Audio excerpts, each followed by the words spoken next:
welcome to this week's GeekStorm. It's episode 110. We're in downtown Kokomo, and once again hosted by Kokomo Toys. It's getting real close to the holidays, so I can't think of very many other places where you absolutely have to go in Kokomo other than Kokomo Toys. I would say Comics Cube, Kokomo Toys, maybe the game store, maybe not, but if you've not been in this store, man, it's amazing. It's like no store you've ever been in, that's for sure, because it's got old stuff, new stuff, everything you're looking for. Kokomo Toys, that's the end of that. Sean's not here today, so I thought we might do a 30-minute segment on Legos because he loves Legos, I don't. But here's how much I don't love them. I don't love them enough even to do that joke, so we're not going to do that for 30 minutes. We'll talk about other stuff. Once again, sitting in for me is Lauren. My name is Mike Harrison. Once again, we're going to talk about quite a few things. A lot of trailers dropped this week. Starting off, some I'm crazy about, some I'm not. But starting off with the Teenage Mutant Ninja Turtle sequel. Yes. What's the title? Does this one have a different type of title? Shadow. What was it? Out of the Shadows. Yeah. Out of the Shadows. What do you think of that? So I have not really been a fan of the new TMNT movies at all. But I actually was a little bit excited. Growing up, I watched the cartoon, and I loved Bebop and Rocksteady, so I'm excited to see them. Casey Jones as well. Still not a fan of Megan Fox, but what can you do? Yeah, I'm kind of the same way. I'm not a fan of this new iteration of them. I realize I think visually it's cool to see them as a realistic mutated giant ninja turtle. That I see that and I appreciate that, but not enough to want to watch this movie. I've kind of watched the first one on video when it came out, but didn't pay a ton of attention to it. I don't know. I'm not excited about it. It seems like okay, they sold us pre first movie. Sold us on the fact this is going to be realistic and gritty, which it is, but it's a realistic and gritty version of that cartoon. Yes. It's not like a realistic version of the comics that were pretty violent. Graphic, yeah. Yeah, it's a realistic version of the cartoon because you still got that cowabunga-ish thing going on. The humor's there. Yeah, I don't. And doesn't appeal to me. Now it might appeal to. Apparently, it appealed to enough people that it made a lot of money. Like it's something I lost a bet to on Sean last year when it came out, the first one anyway. That I didn't think it would do very well at all, and it made a ton of money. Well, I think part of that is, Michael Bay's name is attached to it, and there you'll have those people that will see it no matter what it is because it's Michael Bay. And yeah, he's good for action, blowing up stuff, but. We see in Megan Fox, there's more like they try to sexy her up quite a bit more, which I don't know with Megan Fox how much that you have to do, but maybe make up for the fact that she's not a great actress. They showed her in like a little schoolgirl thing, tying her shirt up and doing a little more action and things like that. And then we see Casey Jones, which to me is a real secondary character, but in the comics anyway. I don't know Stephen Amell, I like Stephen Amell, like Arrow, I think you do too. I don't know what he's going to bring to that's going to make it exciting other than, why couldn't anybody behind the mask? Why couldn't Matt be behind the mask? True. It doesn't seem like it's a big deal to me. Yeah. To have the one shot that they did show of him, skating on the street was really cool, and I like the character, so I'll see what he has to bring to the Everything table. about this movie reminds me of the Batman and Robin movie, the one that really tanked the Batman thing. And I know that's not going to happen. They'll probably make a third one of these because somebody will see it. If they put it out the right week, it'll make $200 million. Yes. Okay. It just depends on when it comes out. I don't know, but I'm in no hurry to go see this one at all. Next up, we had Civil War. Now, that's been out maybe a week or so, but really excited about this movie. Oh, yeah. Winter Soldier is if not my favorite, it's definitely one of my favorite Marvel movies of all time. I love that character. I love what Chris Evans has done with it, and I love that storyline too. I am excited to see what they do with it. I was really hesitant at first when I heard that they were going to do Civil War, just because I love the storyline in the comics so much. It's great. And I was like, how are they going to do it without Fantastic Four? Right. At the time, without Spider-Man. They now have Spider-Man back. Without being able to use the mutant registration because they can't say mutants anymore. But after seeing this trailer, all my fears were quelled, and I can't wait for it. The shot with them both beating up on Tony Stark, just passing the shield back and forth, I love that, and I know there's going to be just a ton of those type of scenes in that movie, and it's just going to be phenomenal. It needs to get here. I think like a lot of people, I had an initial concern when watching this trailer in that it seems very small. It seems very Cap and Winter Soldier versus Tony, and we have, because of the comics, we know there's this whole universe. We know that nearly everybody we've seen on the film is going to be in it, except for I think Thor and Hulk. Although Thor, I don't think Thor is supposed to make an appearance, but I think Thor and Hulk are the two main characters that are out of it at this point. The new characters we get are, like you said, Spidey, which is going to be pretty amazing, and Black Panther. And I don't know if there's anybody else new, if they'll try to throw a little Doctor Strange in there, or I don't know. That'd be neat. We'll wait and see how I that would goes. love just to have an appearance from like Daredevil, Jessica Jones. That'd be anything great. from the And you know Netflix what? stuff. And speaking of that, I read something earlier this week, because we're getting closer and closer to Avengers Infinity War.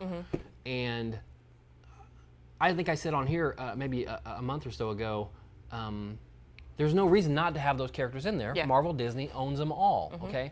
But now you've had this kind of a split between Kevin Feige's responsibilities, where he's just doing movies and they've got somebody that's just doing TV. So now the way that they talk about each other, I guess they don't get along, period, the two aspects of the same company. And they almost make it seem like, well, there's a lot of things that have to go into that, and we're not really sure if we're going to be able to get it done because of the contracts. I'm like, you own it all. Yeah.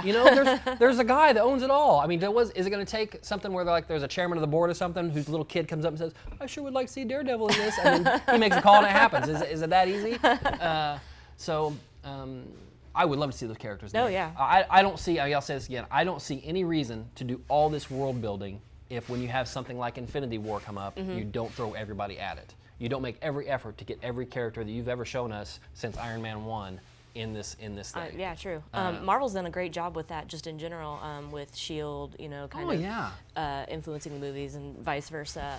That's something I think that DC can really take a cue from with Flash and Arrow. Absolutely. And, they're trying to do the Batman versus Superman and all that other stuff. If they had a little bit more meshing of the two genres, I think they would just explode. They would. They have such a huge fan following with the Flash and Arrow. Unfortunately, that's not going to happen. I don't think that. Yeah, I'm not sure that they've done any. I'm not sure that DC, Warner Brothers, has done anything yet on film or TV that can't be maybe reversed or explained a little bit to throw it all together.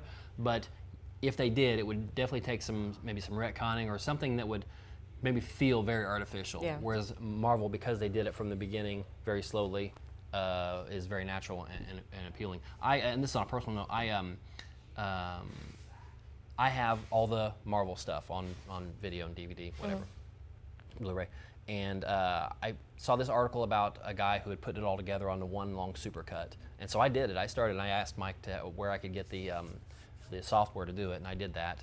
And so I have, and I'm burning it right now to a file, but it's 71 hours worth of material from Iron Man #1 in 2008 all the way up to Ant-Man #2, or Ant-Man, which is the end of Phase 2. So all of Marvel Phase 1 and Marvel Phase 2, I've cut out all the flashbacks, put them at the beginning where they go in chronological order, and it goes starting with, I think maybe Thor #2 has the earliest flashback from way back in the whenever, all the way up through all the flashbacks with the S.H.I.E.L.D. flashbacks and the Agent Carter and all that stuff, and then it gets into, then it jumps up into the 80s with some Daredevil stuff, Daredevil flashbacks. All the flashbacks are at the very beginning, and then the movies are in not just the order that they came out for us, but the order that they're supposed to come out, or the order things are supposed to have happened into one long, it's like a 71-hour thing. That's awesome. I know.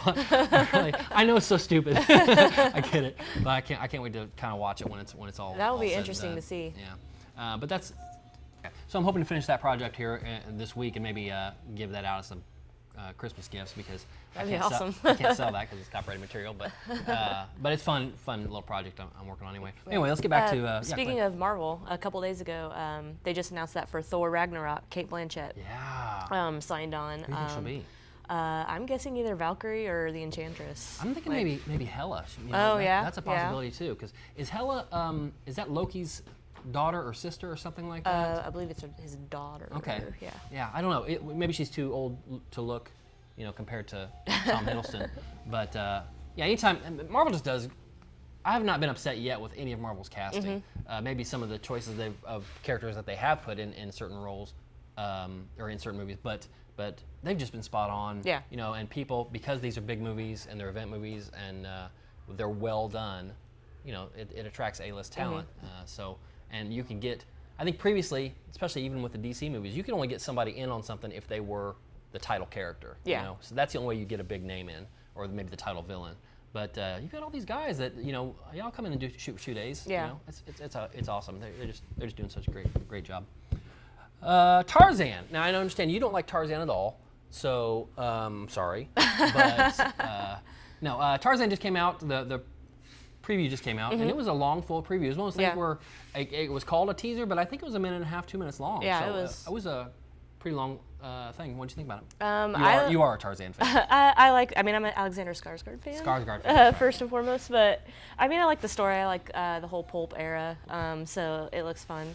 I just found out that it's apparently told in reverse. Right. The trailer does not make it seem that way, so that kind of shocked me. Is that how Lord Greystoke was the one with Highlander in it, where he's Greystoke, but he's like civilized? Greystoke started correctly. He was in the jungles. But didn't it spend a lot of time? Did it spend a lot of time in England? I thought it did. Yeah, Okay. All right, but this one goes in reverse. Yeah, he's civilized and married to Jane, Margot Robbie, and then ends up reverting back into the jungle, which is different. I don't know if I like that take on it. I will see it just because it is Alexander Skarsgård. Right. But as far as the story goes, take it or leave it. He's always been in good shape because of True Blood. I mean, that's why we know. But he's really bulked up for this, it looks like. I don't know. We'll see. Before knowing that, and even thinking that I'm not sure we needed another Tarzan movie, but I can just guarantee you, as long as civilization goes on, you're going to get a new Tarzan movie every 10 to 20 years. It's just going to happen. It's one of those things that is a seminal part of our culture, a seminal part of our literary history, and it'll just happen. So I kind of wonder, and this kind of goes back to the Turtles movie. This is the best it looks right now, like the apes and Tarzan. It looks amazing, and so we like it, we accept it. Oh, that's great work, great special effects.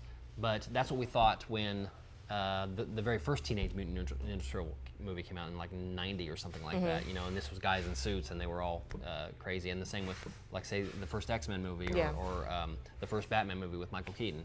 We thought that was the coolest thing going because that's the best we could do. So I wonder if we'll think that about these movies now, say 10, 15 years from now, and we have whatever we have digital in our faces. I mean, we kind of already do that with video games. Like, that's true. like the first Halo, everybody was like, "Oh, the graphics," and now it just looks. Yeah, it looks awful, right? It looks like 16-bit.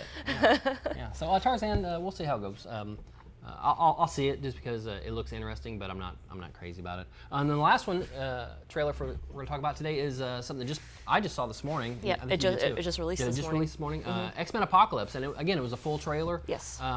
Really nice looking. I love the tone. I love the music in the background. It was very bass. It was very giving you a serious tone to everything that you were seeing there. I like that we saw Jennifer Lawrence like not beautiful. Oh yeah. She was like maybe, I don't know, hard times if you can tell from that, but she did not look great. Her and Ellen Page both. Yeah. Kitty Pryde just look. They both look kind of. And Mystique is a character who can look any way she wants, anytime she wants. Yeah. True. So that's almost like she has to be on hard times. Otherwise, I don't know why she looks like that. Yeah.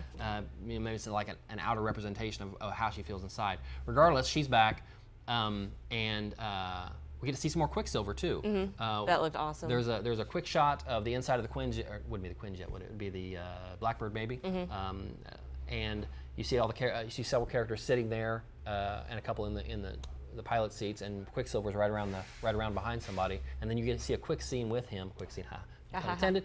And I listened to a podcast a couple weeks ago with Evan Peters, and he was talking about being in the movie and has a much larger role in That's this good. time. I loved him. He was the best part of the last movie. That whole scene with him, just just moving the bullets out of the way And you were saying about Apocalypse. He looks a lot better than what we have seen previously. He's a lot more muted. I'll still reserve my judgment for seeing the actual movie, but I'm excited about him. We got to see Olivia Munn as one of the Four Horsemen. We see Sophie Turner as Jean Grey. Right. I'm really excited about that. Did she have I an love English her. accent? No. Okay, so she was getting rid of that. Yeah. Okay. Yeah, so several new characters because they're younger characters. So you're you seeing have a Storm, you have a Jean Grey. Yeah, younger Storm, Cyclops. a Jubilee, I believe. A younger Cyclops. We haven't seen him before. So it'll be interesting to see. And it had a very iconic picture at the end with James McAvoy's bald head where he makes that transition. And from what I understand, from what I read, it is a sudden thing. That's not 10 years in the future thing. Mm-hmm. Something happens that makes him go white or go bald or whatever, and so his hair is gone. It's something personally that happens to him. I'm way more excited than what I was for it when I first heard about it, Right. and then first saw the the clip end of the last X-Men movie Right. of Apocalypse, coming out of Egypt. Right. So I think they'll do it justice. One of the best lines they were describing some of the Moira McTaggart was in this scene, and she's describing Apocalypse, and he's always seen with his 4 horsemen, Mm-hmm. and somebody says, just like in the Bible, and she says something to the effect of, well, maybe the Bible is really what he, maybe they got it from him. Yeah. Well, the voiceover in the beginning when he's like, they've called me Ra. Right, and Yahweh, exactly. and- He's supposed to be the first mutant, the first one ever. And Rise of Apocalypse is, I believe, a 4-issue miniseries in Marvel Comics. It's an excellent telling of his origin and great art. I can't remember who did it, but it's a really good read. You should pick it up. Excuse me. So, really looking forward to that. Yeah. Switching gears now, we're getting into a little bit of TV. Yesterday, I didn't have much to do, apparently. So I saw that Wayward Pines was renewed for a second season. So I thought, I'll go back and watch the first season. I remember seeing commercials for it, but didn't pick it up.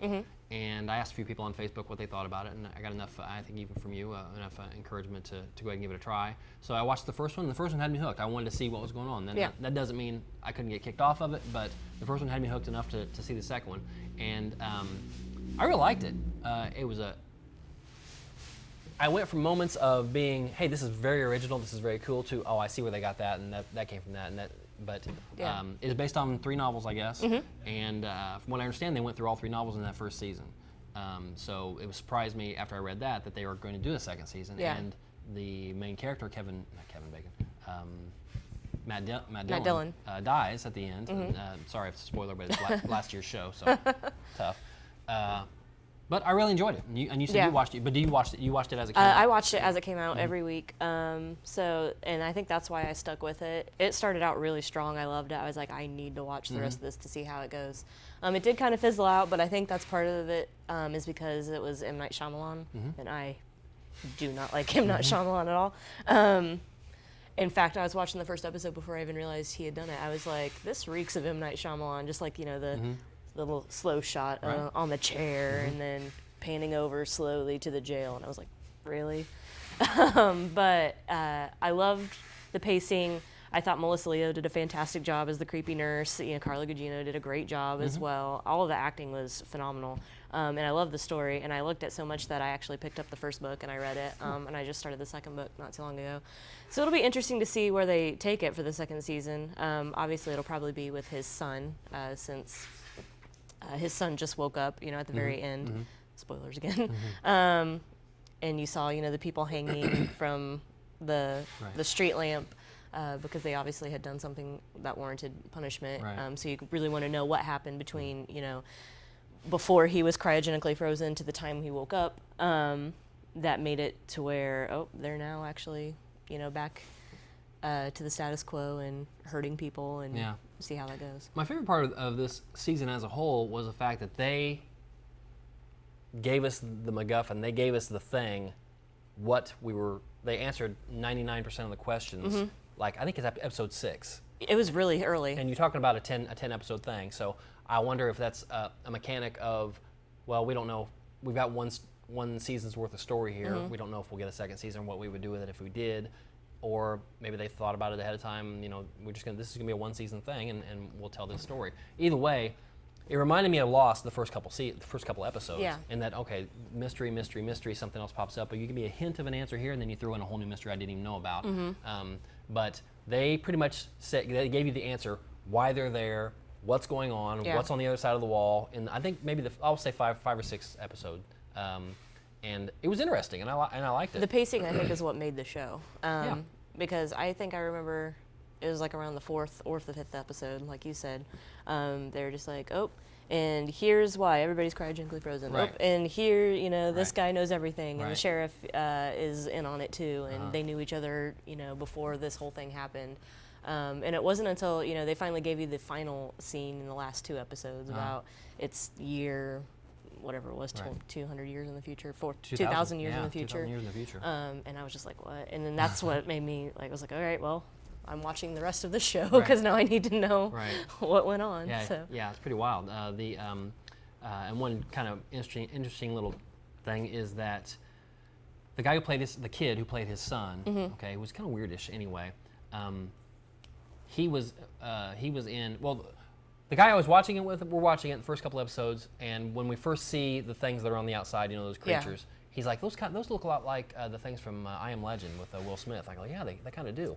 And then I looked up some of the actors later, and that kid who played Matt Dillon's son was in I Am Legend. Oh, wow. He was like, there must have been a young boy in that movie at some point. I can't remember at this point, but I guess he was at the right age to get that. So, which is an odd little thing, but.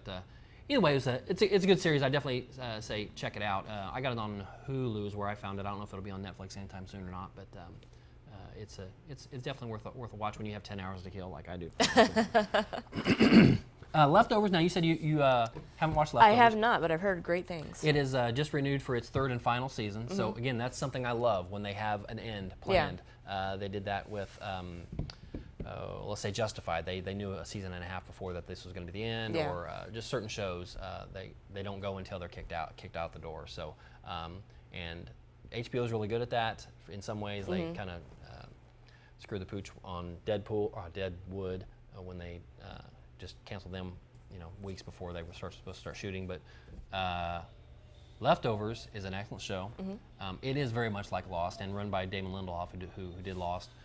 So it is one of those shows that's question after question after question, and you get some answers, but not a lot.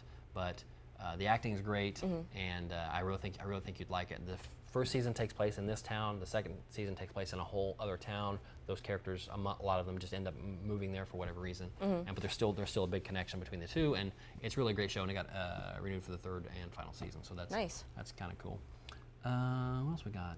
Oh, Flash. Did you watch the Flash Arrow crossover? That was last week. I know. have not seen it yet. It's Okay. on my DVR, Okay. but I'm really excited Cool. to watch it. Yeah, it was But good. feel free to spoil me. It's fine. Okay. We touched on it briefly because Sean hadn't seen it either. But the crossover was just a really great example of how DC can kind of make that universe, because they are making a kind of a minor Justice League, maybe second-rate players, but minor Justice League with some of these players, and they all cross over from that Flash episode to that Arrow episode. Everybody's in both, and you get the introduction of Hawkgirl and Hawkman, or Hawkwoman, however they're going to go. So that was pretty cool. And then this week's episodes were also very good. Now this week's were the ones that are the end until January, but the Flash saw a lot of developments and a lot of questions answered, and there's just so many characters in the Flash that anybody who's read the comics or even is familiar with that universe kind of know. Oh, that person ends up being another speedster, and that person's another speedster too. Like at this point, if we'd have a screen full of people who can run really, really fast if we put them all in there at once. There's just a lot of speedsters on that show, and it's kind of the same way Arrow was in the first season or 2 of Arrow. Everybody had a bow and arrow. At one point, there's him, there's Roy, there's a couple of the League of Assassin peoples. There's the really good-looking girl that was Ra's al Ghul's daughter. Yeah. And there's Ra's al Ghul. They're all in this scene. I'm like, everybody. And then nobody has a gun? Nobody thinks of guns these days? Maybe they're building up to do one episode just full of just people running really fast. It could be, yeah. Like a 2-episode arc. So that's fun. They're both really good shows. Flash continues to have really great ratings, even better so than some of the regular network shows.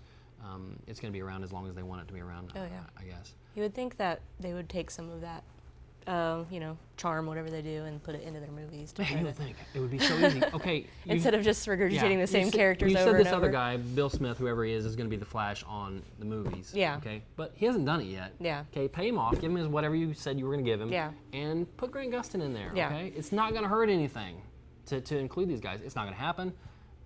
There's just a huge divide between Warner's TV and movie materials. There's no cohesion there at all. It's just a shame. Yeah, but that'd be pretty neat if they did something like that. Have you watched any of the Supergirl? No. Okay. I wasn't really into. It's just okay. It's very light. It's very not rom-com like I thought it was at the beginning, but it is 30-something drama with some superhero powers and stuff like that.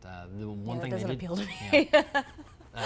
they introduced a red tornado last week. Oh, interesting. And it was awful looking, and then Sean tells me though that the red tornado started out kind of like that in the comics and evolved into a kind of a cooler looking thing, so maybe we'll see him come back. But the big reveal was John Jones, Martian Manhunter, showed up at the very end. Oh, nice. That was pretty cool, and he looked pretty good. So I don't know, it depends on what they do with other characters, because Supergirl herself is not that interesting. And I can't believe anybody in the world doesn't know that she's not Supergirl, just like Clark Kent. It's just not an easy sell today. How about S.H.I.E.L.D.? Have you watched S.H.I.E.L.D.? S.H.I.E.L.D. Yeah, I've been catching up on it. I was 2 episodes behind, and I watched the last 2 last night. I like where they're going. There was a time period, like around the mid-2nd season, where I was like, I wasn't thinking I was going to stick with it, just because, I had the movies, and then there was so much other good TV that was out that I was just like, I don't really care about the S.H.I.E.L.D., but I like how everything that they've done thus far, and it's really picked back up for me. Great. What about you? I love it. It's actually of all this genre TV, it's my favorite of those shows.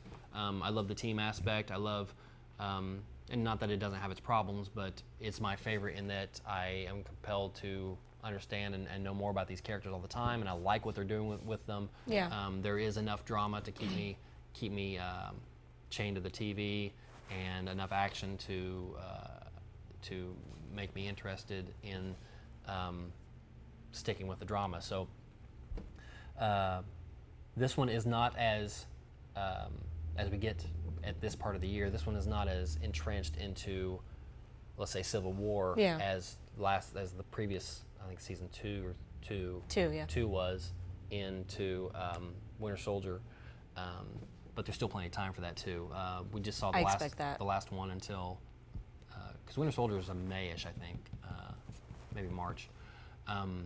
So there is time to get into that, but they're really dealing a lot with Hydra and the origins, like old world origins of Hydra, and I find that interesting.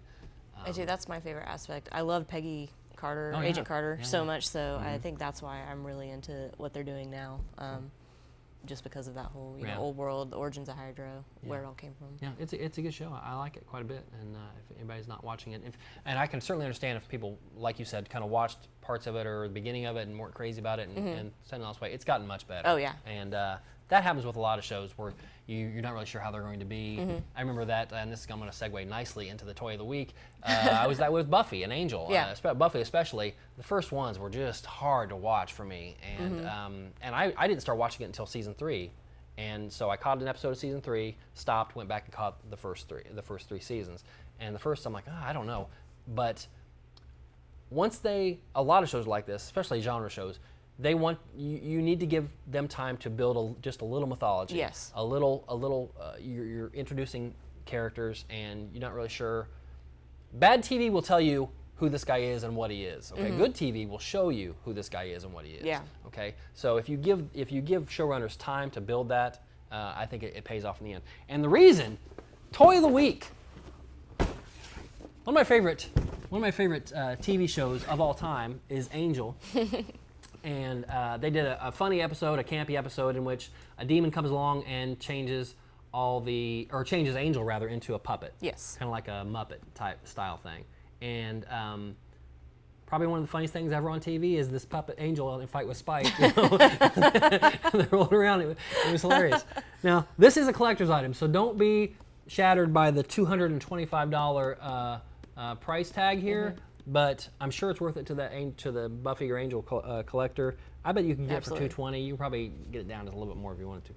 But that's not me. I don't work here. So, anyway, that's it for this week for episode 110. We're here at Kokomo Toys, and we're just 6 days away from Star Wars: The Force Awakens. If you're looking for a place to watch, real quickly, if you're looking for a place to watch Star Wars, you've got all weekend to do it. The Indiana State Museum is one of 16 theaters in the entire world that is showing a 70 millimeter film version of this movie It's going to be fantastic. on a real IMAX, not an AMC IMAX. I'm talking about a real IMAX that's monstrous. It's like 3 stories high. And they're going to show it from 7 p.m. on Thursday. They're going to show it 24 hours a day until I think through Monday or Tuesday. Yeah. So there's no reason you can't go see it, and there's no reason you shouldn't go see it there. Especially if you're watching this, you live close enough that there's plenty of people in Iowa that wish they lived closer. I to say come I have here and some watch this. Facebook friends in Ohio that are making a weekend trip Yeah. to come see it Yeah, in Indianapolis. So. It's going to be amazing, and if you're going to see it, that's definitely the place you want to try to see it first if you're able to. Absolutely. And for those of you that enjoy an alcoholic beverage, they do have those served at the theater. And then while you're there, you can check out the State Museum because it's pretty amazing also. But that's it for this week's GeekStorm. I am Mike. This is Lauren. Thanks for coming and joining me again, and everybody have a great week.